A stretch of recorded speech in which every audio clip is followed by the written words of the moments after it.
Hi everyone, क्या हालचाल। आप सभी लोगों का बहुत बहुत स्वागत है आज के इस लेक्चर नंबर 2 में, जहां पर हम करने वाले हैं प्रेसिडेंट तो करेंगे ही, साथ में the vice president of India की कुछ बेसिक जानकारी मिलेंगे जो आपके एग्जाम और आपके सिलेबस में डायरेक्ट क्वेश्चंस आते हैं।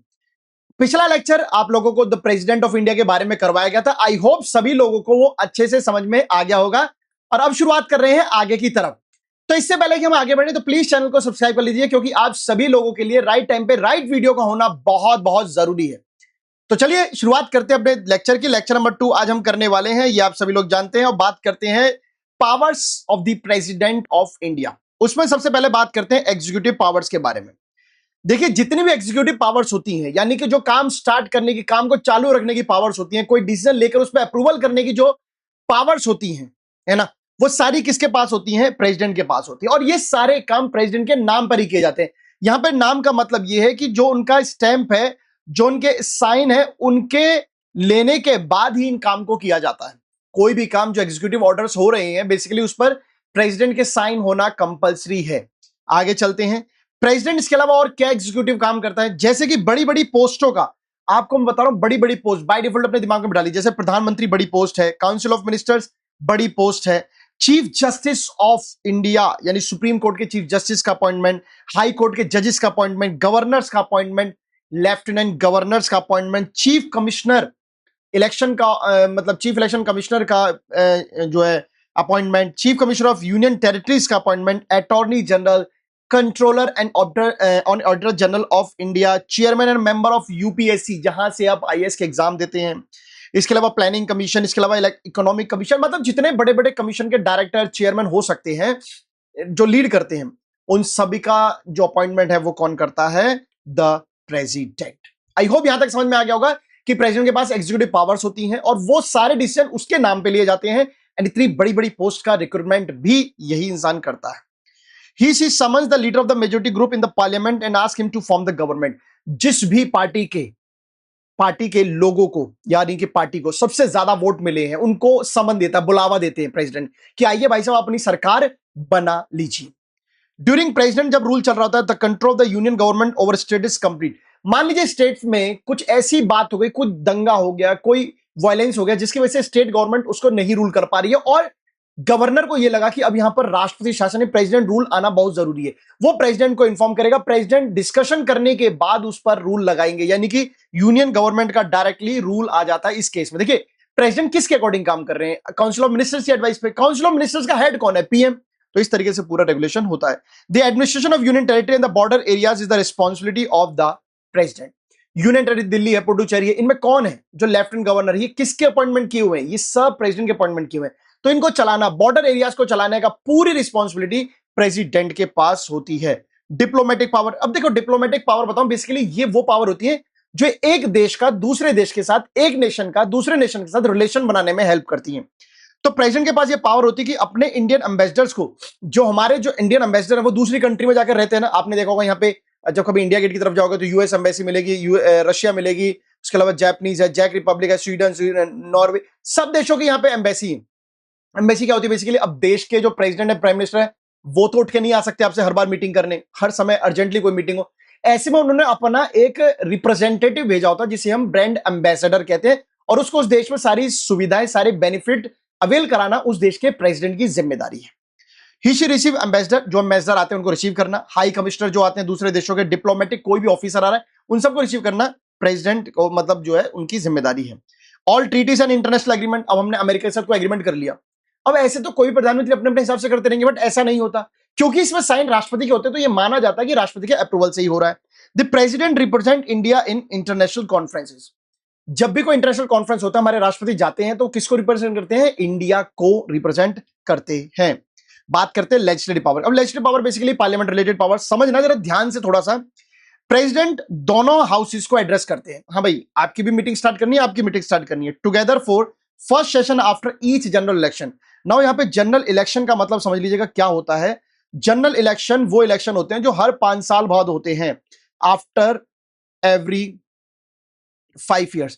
जो हर 5 साल बाद चुनाव होते हैं, इलेक्शन होते हैं, उन्हें हम जनरल इलेक्शन कहते हैं। जब कोई नई नई पार्टी जीत कर आती है और सरकार बनाने को होती है, तो राष्ट्रपति उनका पहला जो सेशन होता है, जैसे स्कूल में आपकी टीचर नहीं लेती फर्स्ट डे, कैसे मतलब ऐसे इंट्रोड्यूस करते, हेलो बच्ची बेटा क्या नाम है आपका, आप क्या बनना चाहते हो, ऐसे एक इंट्रोडक्टरी टाइप होता है to the Lok Sabha and the commencement of first session of each year. Rajya Sabha दोनों में होता है।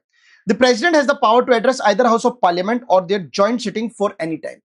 अब ये बात जो है कि पार्लियामेंट को कभी भी बुलाने की जो पावर है, जॉइंट सिटिंग करवाने की, जॉइंट सिटिंग कब होती है, जब कोई ऐसा बिल जिसमें ना तो लोकसभा मानने को तैयार है ना राज्यसभा मानने को तैयार है, दोनों अपनी अपनी चला रहे हैं। उस केस में दोनों कोई मीटिंग, कंबाइंड मीटिंग होना बहुत जरूरी है, और उस मीटिंग को कराने की जिम्मेदारी जो है वो राष्ट्रपति के पास होती है। He she has the power to send message to either house of parliament either in regard to pending bill or any other matter। अगर राष्ट्रपति को लगता है कि कोई बिल बहुत इंपॉर्टेंट है और उसको आना जरूरी है, बट लोकसभा राज्यसभा ला नहीं पा रही है, तो ऐसे में प्रेसिडेंट के पास ये पावर है कि उनको रिमाइंडर देगा, याद दिलाएगा कि भाई इसे पास कर लो। आगे चलते हैं, लेजिस्लेटिव पावर में बात करते हैं। President has the power to summon and prorogue the house of parliament. दोनों हाउसेस को बुलावा देना, आइए आपके साथ मीटिंग करनी है, आपका फर्स्ट सेशन है, इस तरीके को कहते हैं हम समन। और दोनों हाउसेस को रद्द कर दे, कैंसिल कर, चलो अब नहीं कर रहे, बाद में देखेंगे, अब बुलाना ही नहीं है, प्रोग्यू। तो ये दोनों जो है किसके पास पावर होती है, प्रेसिडेंट के पास पावर होती है। ही कैन और she can dissolve the Lok Sabha, Lok Sabha को डिसॉल्व कर सकते हैं, बंद नहीं कर रहे भाई, चलो छोड़ो, एंड फ्रेश इलेक्शंस करा सकते हैं। अब इसकी कंडीशंस थोड़ा समझते हैं। मान लीजिए कि अगर किसी मिनिस्टर्स या प्राइम मिनिस्टर के या रूलिंग गवर्नमेंट के खिलाफ नो कॉन्फिडेंस मोशन आ गया, यानी उसमें ज्यादातर जो एमपीज हैं वो उसके समर्थन में नहीं, उसकी सपोर्ट में नहीं है, तो एमपी कहां गए, अपोजिट पार्टी में, तो ऐसे में वो सरकार गिरेगी। ऐसे में उसको डिसॉल्व करने की जो पावर है वो राष्ट्रपति के पास होती है। Rajya Sabha is a permanent body not subject to dissolution. So here this is very important point कि आप लोकसभा को तो डिसॉल्व कर सकते हो, but you can not dissolve Rajya Sabha, क्योंकि Rajya Sabha is a permanent house. Comment section में बताइएगा राज्यसभा के कितने मेंबर कितने सालों में रिटायर होते हैं। The president nominates 12 members to the Rajya Sabha, that is very important, from आपको पता है social science, art, literature, knowledge, experiment, science and so on. जो इंटेलिजेंट पीपल है उनको नॉमिनेट करते हैं। तो भाई आप भी इंटेलिजेंट बनिए, क्या पता आपको भी राष्ट्रपति का बुलावा आ जाए। No bill can become a law, मैंने आपको बताया था, bill is just a paper. Bill is what, bill is just a paper and it becomes law only after the assent और साइनिंग ऑफ द प्रेसिडेंट। उन्होंने कर दिया तो वो बन जाता है। Once a bill is pass by both the houses, एक बार अगर वो बिल दोनों हाउसेस ने पास कर दिया, जो कि एक नॉर्मल प्रोसीजर है, लोकसभा पास करती है, देन वो राज्यसभा में जाता है, राज्यसभा भी अगर उसको पास कर लेती है तो फिर वो आता है किसके पास, प्रेसिडेंट के पास। प्रेसिडेंट का काम है अगर उसको सही लग रहा है तो उसको साइन करना और उसको बिल बना के, मतलब बिल को लॉ बना देना। The president may give her assent, withhold the bill, send it back to the house concern with recommendation. तो यहां पर कुछ सोचने वाली बात है, राष्ट्रपति अंधा नहीं है। राष्ट्रपति क्या करेगा, उस बिल को समझेगा, अगर नहीं समझ में आए तो उस बिल को वापस भेज देगा। बट यहां पर एक प्रॉब्लम यह है कि जो बिल आ रहे हैं वो लोकसभा राज्यसभा से आ रहे हैं, और खासकर अगर मनी बिल हो तो फिर तो किसी की भी नहीं चलनी सिवाय लोकसभा के। तो राष्ट्रपति उस बिल को भेजेगा, उसको वो हाउस थोड़ा सा रिकमेंडेशन को देखेगा कि सही है नहीं है, सही लगी तो ठीक, नहीं लगी तो भी राष्ट्रपति को वो बिल पास करना पड़ता है। Because here it is one important point you must know, president works on the advice of council of ministers. उनके बिना एडवाइस के काम भी नहीं कर सकता, तो बिल तो पास होना ही है। However, if the bill is passed again in the same form, she has to give assent to the bill. That is the reason जो है अंडर आर्टिकल 123 स्पेशली बताता हूं, 1, 2, 3 ये वो आर्टिकल है जो प्रेसिडेंट को ताकत देता है, प्रेसिडेंट को एम्पावर करता है कि आपको जब लगे, जब दोनों हाउस पार्लियामेंट सेशन में ना हो, यानी कोई इमरजेंसी लगी हुई हो, या लोकसभा हाउस में नहीं है, राज्यसभा जो परमानेंट हाउस है चलो ठीक है किसी वजह से वो भी अभी थोड़े से समय के लिए रुकी हुई चल रही है, अब नेशनल इमरजेंसी है, उसमें कौन आएगा देश में बताओ पार्लियामेंट बैठने, घर से बात चल रही है, तो उस केस में कानून तो नहीं रुकेंगे, कानून बनाना पड़ गया, कोई जरूरत आ गई, वही इमरजेंसी को कानून बनाना है, उस केस में president under article 123 power empowered है कि वो ऑर्डिनेंस पास कर सकते हैं। Why we are called ordinance, क्योंकि ये लोकसभा राज्यसभा से पास होके जो नॉर्मल प्रोसीजर है उसके थ्रू नहीं आ रहा है, बल्कि इसमें प्रेसिडेंट डायरेक्टली इन्वॉल्व है, तो ये ऑर्डिनेंस है। तो प्रेसिडेंट उसको ऑर्डिनेंस को कभी भी हटा सकते हैं, बट यहां पर एक कंडीशन और समझिएगा, मान लीजिए जो प्रेसिडेंट ने ऑर्डिनेंस या जो लॉ बना के पास किया बहुत इंपॉर्टेंट था, अब जब भी लोकसभा राज्यसभा आएगी तो विद इन कुछ टाइम पीरियड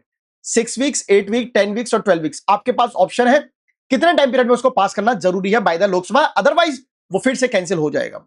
गवर्नर में reserve bill pass by the state legislature for the consideration of the president. State के कुछ बिल है, इंपॉर्टेंट बिल जो पास होने हैं, गवर्नर ने बोला लाओ क्योंकि गवर्नर के साइन लगेंगे, जैसे नेशनल में प्रेसिडेंट के लगते हैं स्टेट में गवर्नर के लगते हैं। गवर्नर ये समझ नहीं आ रहा है इसको प्रेसिडेंट के पास पहुंचाते हैं और थोड़ा सा कंसर्न लेते हैं, रोक सकता है प्रेसिडेंट, उसको मना कर सकता है, वापस भेज सकता है, वही same process. Bills affecting matters such as the power of high court are reserve for the consideration of the president. High court कहां होते हैं? स्टेट में होते हैं। स्टेट में कौन होता है representative? Equivalent to president, governor. Governor ये कह रहा है कि भैया हाई कोर्ट के जजों का जो मैटर है वो सीधा राष्ट्रपति का है, मेरा नहीं है, तो मैं उसके लिए रखूंगा ना रिजर्व। तो वही चीज यहां पर होती है। अ bill for the formation of new states और द ऑल्टरेशन ऑफ एरिया, एक स्टेट है उसमें कुछ चेंज करना है, उसकी बाउंड्री को कम करना है, ज्यादा करना है, ये सब किसके बाद होगा? प्रेसिडेंट के रिकमेंडेशन के बाद। फाइनेंशियल पावर देख लेते हैं। मनी बिल कहां आता है? केवल और केवल लोकसभा में, but on the recommendation of president. President recommend करते हैं कि अब फाइनेंशियल बिल या मनी बिल को आ जाना, सॉरी मनी बिल को आ जाना चाहिए। Finance minister on the behalf of, कौन है इस समय फाइनेंस मिनिस्टर? भी चेंज होने को आपको पता है कि अभी फिर से सफल हो रहा है ना। On the behalf of president places the annual budget before parliament, तो जो फाइनेंस मिनिस्टर है वो पार्लियामेंट में अपना बजट रखते हैं, बट किसके किसके बिहाफ पर? प्रेसिडेंट के बिहाफ पर। किसके बिहाफ पर? प्रेसिडेंट के बिहाफ पर। द एनुअल फाइनेंशियल स्टेटमेंट, ये बेसिकली आपका बजट है। इसमें क्या होता है? एक्सपेंडिचर एंड इनकम, इसका जो लेखा जोखा होता है वो इसमें होता है। इसको पार्लियामेंट के सामने रखा जाता है every financial year on behalf of the president. I hope यहां तक सभी लोगों को समझ में आ गया होगा। President can authorise withdrawal of advances. ध्यान से सुनिएगा, हमारे यहां दो तरीके के फंड बनाए जाते हैं, एक होता है कंटिंजेंसी और एक होता है कंसोलिडेटेड। दोनों में क्या फर्क है? बेसिक सा एक फर्क बताता हूं। इमरजेंसी से किसकी स्पेलिंग मिल रही है? कंटिंजेंसी। यानी इमरजेंसी क्या होती है? आपातकाल, जब कुछ अनहोनी हो जाए उस केस के लिए यह फंड रखा जाता है। और नॉर्मल अपने डेवलपमेंट, रोड, सड़क, बिजली, पानी, सैलरी, इन सब के खर्च के लिए कंसोलिडेटेड फंड होता है। तो कंटिंजेंसी फंड से अनफोर्सीन एक्सपेंडिचर, ऐसा खर्चा जो सोचा नहीं था, अचानक बाढ़ आ गई, अभी सोचा थोड़ी था, लोगों के घर गए, वो सब कराने के लिए, रोड टूट गया, स्कूल टूट गए, such expenditure should be subsequently approved by parliament. और ये फिर बाद में जो ये फंड होता है ये अप्रूव कर देता है पार्लियामेंट को, बाद में करना होता है। After every 5 years president appoint करते हैं फाइनेंस कमीशन, जो उनको ये सलाह देता है कि हमें फाइनेंशियल चीजों पर कैसे और क्या करना है, वो प्रेसिडेंट को सलाह देते रहते हैं, उसी हिसाब से प्रेसिडेंट को जानकारी रहती है। मिलिट्री पावर की बात करते हैं, बहुत इंपॉर्टेंट है। प्रेसिडेंट जो होते हैं हमारे तीनों आर्म फोर्सेस के सुप्रीम कमांडर होते हैं। हमारे आर्मी के जितने भी, आर्मी, नेवी एंड एयरफोर्स के जो ऑफिसर है, सबसे सीनियर ऑफिसर है, उनके भी बड़े हैं ये भाई साहब हमारे president. He she appoint the chief of the 3 wings, तीनों चीफ को ये अपॉइंट करते हैं। The president has the power to make declaration of war. अगर हमें किसी के साथ लड़ाई लड़नी हो, किसी देश के साथ, तो ये डिसीजन कौन लेगा कि स्टार्ट करो लड़ाई? राजा कौन? प्रेसिडेंट। एंड द पीस, शांति भी बनानी हो तो ये सब प्रेसिडेंट को कैसे समझ में आएगा कि कब करना है ये सब, कब नहीं करना है? ये वर्क होता है सब on the advice of council of minister. जिसका हेड कौन है कमेंट में बताओ, पीएम या सीएम? जुडिशियल पावर की बात कर लेते हैं। President is not answerable to any court of law for the exercise of the powers and duties officer office. President जब तक अपनी ड्यूटी पे है ना, जो भी वो डिसीजन ले रहे हैं उसके लिए वो किसी को आंसर नहीं कर सकते, कोई भी ताकत क्यों ना हो, सुप्रीम कोर्ट, हाई कोर्ट, कोई नहीं चैलेंज कर सकता उसको। नो क्रिमिनल केस भी, कोई क्रिमिनल केस राष्ट्रपति के लिए नहीं चालू होगा। ध्यान सुनिएगा, criminal case like murder case, गोलीबारी, ये सब, एंड सिविल केस अलग होते हैं, मार पिटाई, ये सब। सिविल केस इंडिविजुअल मैटर पे आ जाता है, एंड क्रिमिनल केस जो वो पोस्ट का वो थोड़ा सा प्रोटेक्ट करके रखती है। अब कैसे सुनिएगा, क्रिमिनल केस तो आप नहीं कर सकते जब तक राष्ट्रपति रहेंगे। हाँ, अगर वो नौकरी से हट गए फिर कर देना, तब चल जाएगा। President has the power to grant pardons, reprieves, respite और remission of punishment to suspend, remit, commute the sentence। आपको लगेगा बड़ी बड़ी चीजें, कुछ नहीं है, सिंपल बताता हूं। ये याद रख लो, पार्डन मतलब होता है बिल्कुल माफ। आपको एक उम्र कैद की सजा होगी, ठीक है, कोर्ट ने दे दिया, राष्ट्रपति बोला पार्डन कर दो इसको, माफ कर दिया, भाई आप पे एक जुर्म तक नहीं लगेगा, आप बिल्कुल बरी एकदम। दूसरा रिप्रीव्स, अब मान लो आपकी जो सजा है बड़ी हैवी फॉर्म की थी, आपको आजीवन कारावास दे दे, लाइफ टाइम इंप्रिजनमेंट, तो प्रेसिडेंट बोला गरीब दया खा, इसको थोड़ा कम कर दो, लाइफ टाइम मतलब फांसी, मतलब सपोज करो मतलब फांसी की सजा दी किसी को, अब एक तो हो गया बिल्कुल बरी कर दिया, तो वो तो आ गया पार्डन में। अब रिप्रीव्स का समझो, सबसे टफ सजा क्या? फांसी की सजा दे दी, फांसी मत दो यार, उम्र कैद दे दो, वो भी ठीक है। रेस्पाइट जैसे कर दिया, अब किसी को 20 साल की सजा मिली, तो भाई उसकी जो सजा है 10 साल कर दो, 5 साल कर दो, सजा कम कर दी। और रेमिशन ऑफ पनिशमेंट, और किसी केस में पनिशमेंट कम कर दी, थोड़ा सा केसेस होते हैं जैसे कोई प्रेग्नेंट वुमेन है तो उस केस में थोड़ी सी ये इस तरीके से। तो प्रेसिडेंट के पास ये पावर होती है कि वो कोर्ट मार्शल को भी रोक सकते हैं, आपकी सजा को माफ कर सकते हैं, आपकी हैवी पनिशमेंट को लाइट में कन्वर्ट कर सकते हैं, लाइट को और कम में कर सकते हैं। तो इस तरीके से पावर प्रेसिडेंट के पास है। डिस्क्रिशनरी पावर क्या होती है? अपॉइंटमेंट ऑफ पीएम कौन करता है? प्रेसिडेंट करते हैं। कब करते हैं? Where no single party appoint the clear majority of the party of the Lok Sabha members and there is a hung parliament. Hung parliament में सब बेकार चल रहा है, पार्लियामेंट में सब हाय हुल्ला चल रहा है, तो प्रेसिडेंट कहेंगे यार किसको, किसी को तो बोले जिस भी पार्टी का मेजोरिटी वोट है आ जाओ और सरकार बना लो। अभी कैसे होगा? अब यहां पे क्योंकि सिंगल पार्टी को क्लियर सपोर्ट नहीं है, अब इसमें कैसे करेंगे? तो राष्ट्रपति को जिसको लगेगा कि भाई ठीक है तू मुझे मेजोरिटी पार्टी का लग रहा है तू कर ले। अब मेजोरिटी पार्टी यहां पे मतलब वोट्स के मामले में नहीं है, क्योंकि यहां पे जो वोट्स हैं वो इक्वल हैं। प्रेसिडेंट खुद सोचेगा कि मुझे कौन लगता है जो मेजोरिटी बेस पे सही तरीके से गवर्नमेंट बना सकता है, चला सकता है, उसको खुद वो लाके बनवाना चाहेंगे, ये power. Appointment of a PM in case of sudden death of incumbent. अब ये क्या है? अब मान लीजिए कि देश के जो प्रधानमंत्री उनकी सडन डेथ हो जाए, जैसे इंदिरा गांधी की हुई थी, उस केस में नए प्रधानमंत्री को लाना यह भी राष्ट्रपति की जिम्मेदारी है। अब हो सकता है पुरानी पार्टी से मेजोरिटी प्रूव करवाएं या नई जो अपोजिशन पार्टी उसको मौका दें, यह डिपेंड करता है सिचुएशन होने पर। Where the ruling party who has lost majority in the Lok Sabha, मान लीजिए बीजेपी सरकार है, वो लोकसभा में मेजोरिटी लूज कर जाती है। When a no confidence motion आ गया, it recommend to the president to dissolve. अब नो कॉन्फिडेंस मोशन आ गया, सरकार गिरनी है, तो इस केस में राष्ट्रपति बोलेंगे मैं लोकसभा खत्म कर रहा हूं। क्यों? अरे मेजोरिटी नहीं है ना, सरकार हार गई, एमपी गए। This is at the description of the president to either dissolve the Lok Sabha, या भी प्रेसिडेंट के ऊपर है उस हाउस को डिसॉल्व करे, क्वेश्चन मार्क। एक और कंडीशन है, या फिर अपोजिशन पार्टी को कह रहे हैं देखो भाई इनके पास तो वोट नहीं है, तुम प्रूव कर दो, तुम सरकार चला लो, कहां इलेक्शन के खर्चे में पड़ना बेवजह। The president can dismiss ministers in case of council of minister loses the confidence but refuses to resign. किसी मिनिस्टर के खिलाफ नो कॉन्फिडेंस मोशन आ गया और अब वो मिनिस्टर जाने से कर रहा है मना, इसके पकड़ रहे इसको, जरा हटा, ऐसा करेंगे। इमरजेंसी पावर तीन तरीके की होती है, नेशनल इमरजेंसी, कॉन्स्टिट्यूशन यानी स्टेट इमरजेंसी, और फाइनेंशियल इमरजेंसी। नेशनल इमरजेंसी का आर्टिकल है 352। आर्टिकल 352 ये कहता है अगर प्रेसिडेंट को लगता है देश में ऐसी स्थिति पैदा होने वाली है या हो गई है जिससे देश की यूनिटी, फ्रेटर्निटी, ब्रदरहुड, देश की मतलब इमेज को खतरा हो सकता है, तो उस केस में प्रेसिडेंट जो है वो नेशनल इमरजेंसी लागू कर सकता है। अभी किन बेसिस पे होती है? तीन बेसिस हैं। वॉर, हमारा किसी से लड़ाई चल रही है, एक्सटर्नल एग्रेशन जिसे कहते हैं हमारे दूसरे देश के हथियारों से लड़ाई होगी, या आर्म्ड रिबेलियन। देखिए वॉर्म्ड और एक्सटर्नल रिबेलियन एक तरीके का दोनों बहुत सिमिलर है, क्योंकि वॉर आप जो है किसी दूसरे देश के साथ ही लड़ोगे, इंटरनल जो होता है उससे तो आर्म्ड रिबेलियन का नाम इन्होंने दे दिया, या इंटरनल कोई वॉयलेंस हो गया वो अलग चीज है। वॉर बाहर के कंसिडरेशन में देखने को मिल रहा है, पाकिस्तान से लड़ाई है, किसी और देश से लड़ाई है, उस केस में इमरजेंसी लगेगी, या फिर हमारे देश में किसी कम्युनिटी वाइज दंगा हो गया, कोई बात होगी, तो ये सब होता है। स्टेट इमरजेंसी क्या? आर्टिकल 355 ये कहता है कि अगर कोई भी स्टेट की गवर्नमेंट अपने यहां वायलेंस फेस कर रही है और वो अपने देश अपने राज्य को चला नहीं पा रही है, तो वो गवर्नर को रिक्वेस्ट करेंगे कि आप हमारी हेल्प कीजिए। गवर्नर उस मुद्दे को ले जाएंगे राष्ट्रपति के पास, राष्ट्रपति फिर वहां पे लगाएंगे state emergency. Financial emergency article 360 ये कहता है मान लो देश में अचानक से महंगाई या कोई फाइनेंशियल क्राइसिस आ गई, जैसे इकोनॉमिक डिप्रेशन हुआ था, है ना, ऐसे कोई क्राइसिस आ गया तो हमारे देश में फाइनेंशियल इमरजेंसी को लागू करना पड़ेगा। देश में पैसा नहीं होगा उस समय, देश की इमेज को ऊपर लाना जरूरी है। क्या आज तक हमारे देश में फाइनेंशियल इमरजेंसी लगी है? ये बात का आंसर आपको कमेंट सेक्शन में देना है, बताना जरूर है। The vice president of India की बात करते हैं, तो यहां तक दोस्तों आप लोगों का प्रेसिडेंट ऑफ इंडिया होता है खत्म। अब बात करते हैं द वाइस प्रेसिडेंट की। ध्यान रखिएगा ये तभी वर्क करते हैं जब आपके प्रेसिडेंट एब्सेंट हो। प्रेसिडेंट वाला काम जो लग रहा है ना, जब वो एब्सेंट हो। तो आर्टिकल 63 ये कहता है कि देश में वाइस प्रेसिडेंट होना चाहिए, होते हैं, ठीक है। कौन हो सकता है? अगेन वही same similarity, citizen of India, 35 year age का हो, qualified as a member of council of states. तो यहां पर एक चेंज है, अर्लियर हमने पढ़ा था प्रेसिडेंट के मामले में लोकसभा, बट यहां पे आप पढ़ रहे हो किसका? Council of state, that means Rajya Sabha, क्योंकि वहीं पर बैठते ना। अगर आपके पास कोई सरकारी नौकरी है, आप कोई बिजनेस धंधा कर रहे हैं, तो आप नहीं कर सकते यार। धंधे वाले आदमी का लालच हमेशा पैसों के मामले में रहेगा, और अगर पैसे वाले आदमी को पावर आ जाए, सवाल ही नहीं कि वो रुक जाए। इनका इलेक्शन भी इलेक्टोरल कॉलेज की तरह होता है ना। इसमें बस फर्क क्या है? बोथ हाउसेस, यानी यहां पे राज्यसभा प्लस लोकसभा होते हैं। वहां पे आपने क्या देखा था? राज्यसभा, लोकसभा, सारे एमएलए, दिल्ली और पुडुचेरी यूनियन टेरिटरी के लोग, बट यहां पर only 2 houses. Same single transfer vote से सिस्टम से होता है, सीक्रेट बैलेट के थ्रू होती है। वहां पर 50 प्रपोज, देखिए मुझे ये राष्ट्रपति बनाना है, मुझे ये उपराष्ट्रपति बनाना है। राष्ट्रपति के केस में, इन case of president, you need 50 proposer and 50 supporters यानी सेकेंडर्स। यहां पर 50 की जगह पर जो वैल्यू है वो 20 और 20 की है।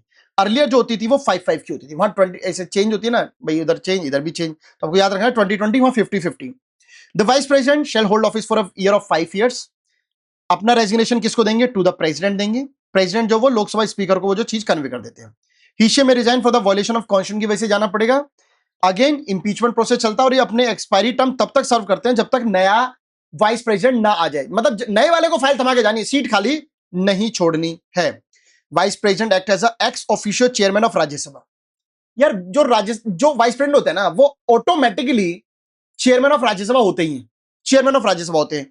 वो वही सब काम करते हैं जैसे अपना पूरा हाउस को चलाने के लिए होता है, जैसे प्रोसीडिंग्स ऑफ हाउस की चलाना, स्पीच वगैरह मेंटेन करना, डेकोरम थोड़ा मेंटेन करना। देखा नहीं वो बीच में बैठे थे, तो मॉनिटर की तरह काम है ना भैया, ए चुप हट, ऐसा।